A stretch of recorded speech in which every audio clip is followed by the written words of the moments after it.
Elle s'appelle Flo et elle est rappeuse. Originaire de Bémao en Guadeloupe, elle est installée aux États-Unis depuis 17 ans. Aujourd'hui, la jeune artiste a posé ses valises à Miami où elle y déverse son flow caribéen car elle a choisi de rapper essentiellement en créole. Au-delà de la musique, Flo s'est donné comme mission de représenter la Guadeloupe. Voici donc Sous le soleil de Floride, deuxième volet de notre série sur les ultramarins de Miami. C'est un reportage de Nathalie Sarfati et Jean-Pierre Magnodet. Flo, c'est à première vue du bon rap US. Sauf que cette rappeuse est en réalité française, originaire de Guadeloupe.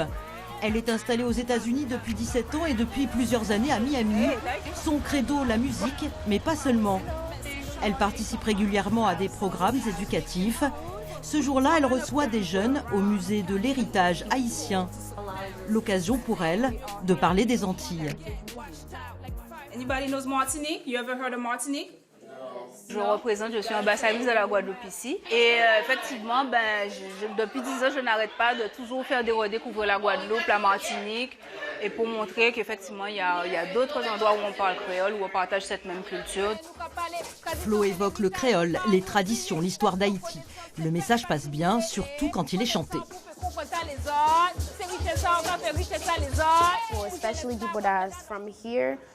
La plupart des gens, surtout ici, ne savent pas qu'Haïti a été la première île à obtenir son indépendance et c'est un pays riche. Être ici, c'est bien parce que cela permet de l'apprendre.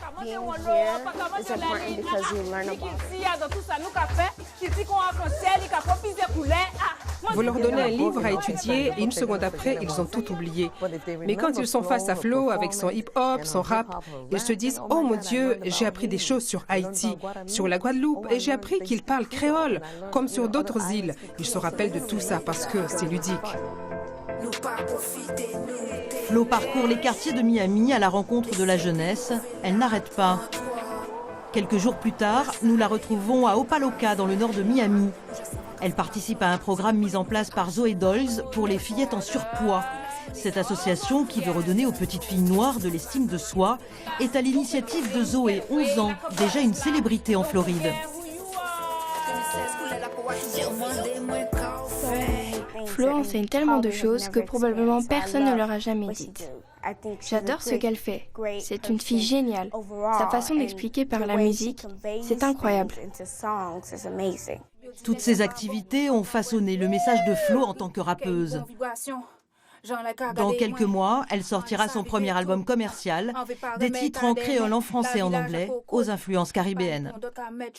On recrée tout l'album live avec des machines, DJ, des keyboards, etc.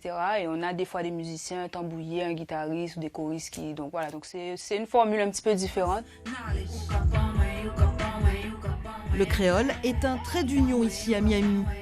Flo a même séduit le rappeur haïtien Gato d'Abato, qui a posé son flow sur l'un de ses titres. Même si la vie